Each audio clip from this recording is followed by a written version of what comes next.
Since the 1990s, the cartel has made the lives of hundreds of families a never-ending hell. From random kidnappings to satanic sacrifices and wedding homicides, the cartel shows absolutely no mercy when it comes to eliminating their target. In recent years, a trend has emerged amongst the new generation of cartel members that involve wearing Halloween masks during their attacks. Whether the uprise in the need to wear these specific designs derived from the 2016 social media clown phenomenon, or if it's merely an homage to the maniacal clowns that have come before their time, is anyone's guess. The point is that the cartel likes anonymity and invoking fear into their victims, even beyond the point of what is considered necessary as a continuous way to torture their target. And a perfect example or case of this is Francisco Rafael Arellano. Francisco Rafael Arellano was celebrating his 64th birthday alongside his wife, children, and friends at Ocean House, a beachfront banquet hall owned in Los Cabos, Mexico on October 18, 2013. There were about 80 to 100 people in attendance at the party, including prominent businessmen, politicians, celebrities, and sports figures. At around 8 p.m., a black-colored SUV entered the private property and parked near the entrance of the ballroom. According to eyewitness reports, 2 men were sitting in the front and 2 men were seated in the back. One of the men had on a clown mask and descended from the vehicle and headed towards the door that led into the kitchen. Once inside the ballroom, the man in the clown mask identified Francisco Rafael at the center of the room and began to walk towards him. When the clown was about 3 feet away from his target, he pulled out a pistol from his costume and shot him point blank in the head, and then several times more as Francisco fell to the ground. Francisco was killed instantly in front of his entire room of guests, and as the former drug lord laid lifeless near the entrance, the assassin in the clown mask ran through a rear exit while the attendees yelled, fell to the ground, and hid underneath the tables. 4 more shots were heard outside the ballroom shortly after the attack, and according to eyewitnesses, the man in the clown mask began shooting outside the corridor to scare off one of Francisco Rafael's sons. The suspect then fled the crime scene in a black-colored SUV and headed towards the highway. An attendee at the party and the murder scene uploaded a 1-minute video on YouTube showing the scene before Francisco Rafael was killed. The video starts with a vocalist singing a song alongside a mariachi group. As the film progresses, the camera turns to the side and shows the wife of Francisco Rafael. Towards the last seconds of the video, a bald-looking man passes through the back of the tables in front of the camera and apparently gives a hand signal to the assassin before walking away. Then, a man dressed as a clown, the presumed assassin, passes through the crowd and heads towards Francisco Rafael. Seconds later, a shot is heard, and most of the invitees were not aware of what was happening at the time as the music continued. Shortly afterwards, 4 more shots are heard from the rear. Following the second round of shots, the music is abruptly cut off and the invitees start screaming.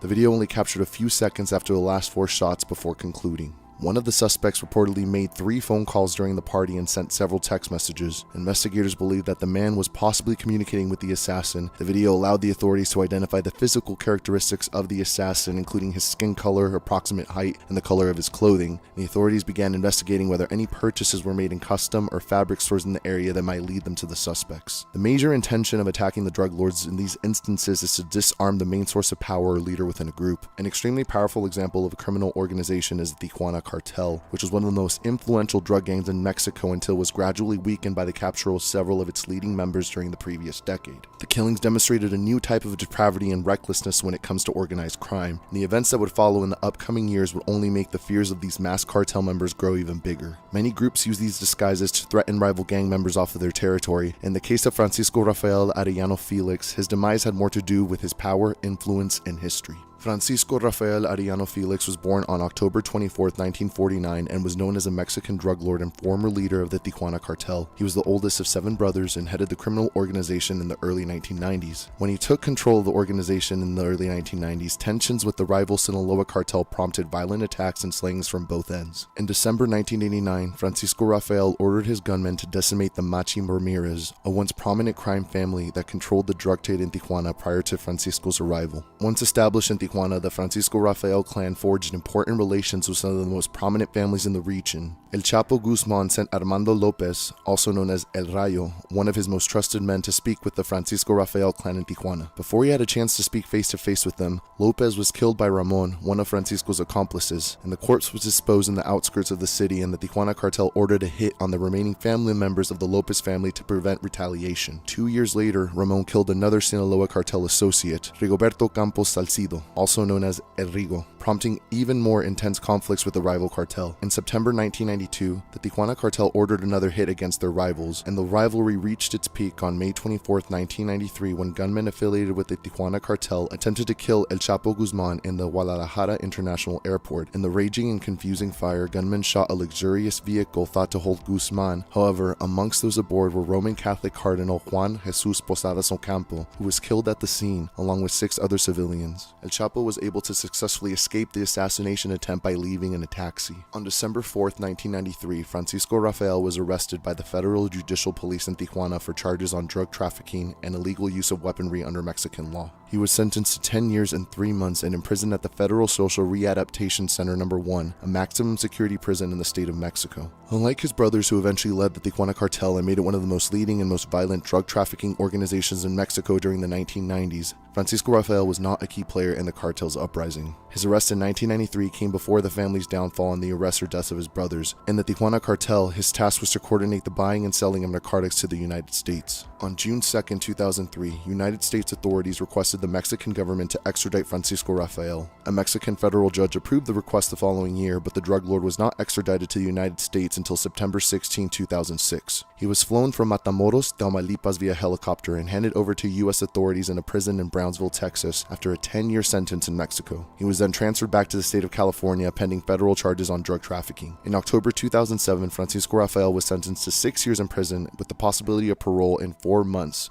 given the time he had already served in prison. Though sentenced to 6 years, Francisco Rafael was released on March 4, 2008 after serving only a year and 5 months. He moved to Mazatlan before relocating to Los Cabos, a resort town in the Baja California Peninsula. He lived there with his wife in an upper-middle-class neighborhood on a hill with a view towards the Arco de los Cabos. Instead of his actual name, Francisco Rafael went by his pseudonym Maro Vasquez and posed as a businessman, avid motorcyclist, and music producer. It was there that Francisco Rafael was celebrating his 64th birthday alongside his wife, children, and friends at Ocean House. After Francisco Rafael's assassination, the first to arrive at the crime scene were the municipal authorities of Los Cabos, followed by the Mexican armed forces and the federal and state police forces. Upon the arrival of the authorities, Francisco Rafael's wife informed them of the former drug lord's identity. The autopsy revealed that Francisco Rafael died of several traumatic brain injuries from shot in the thorax and head with a FN-57 pistol. On October 19, 2013, the Baja California Sur State Police escorted the body of Francisco Rafael, and then it was shipped by boat to his home state of Sinaloa. It was initially reported by the media that his corpse was to be cremated in Mazatlan. However, his remains were taken to the city of Los Mochis for cremation on October 20, 2013.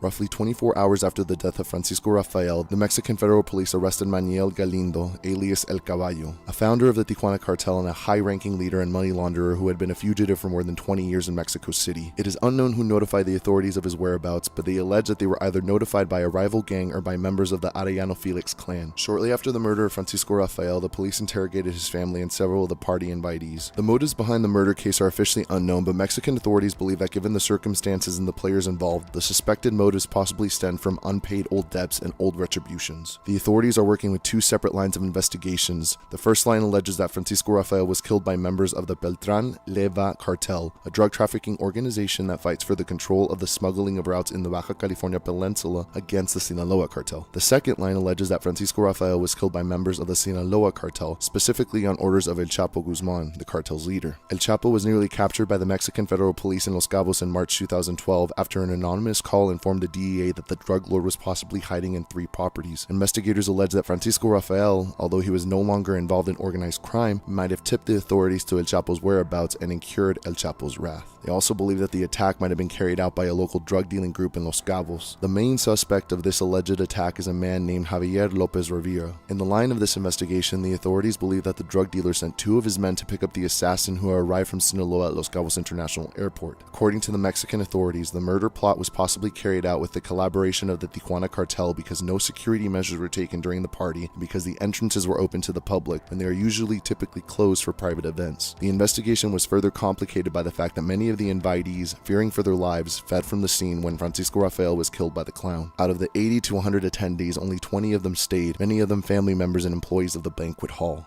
When the authorities interrogated those who stayed and asked them whether they had recognized the assassin or any other physical features, none of them were able to give any details. Some stated that they didn't pay enough attention to the clown when he entered the crime scene, while others stated that they didn't even recall exactly what the clown was wearing, remembering only that the assassin was wearing a blue striped or purple shirt, a multicolored wig, and a red clown nose.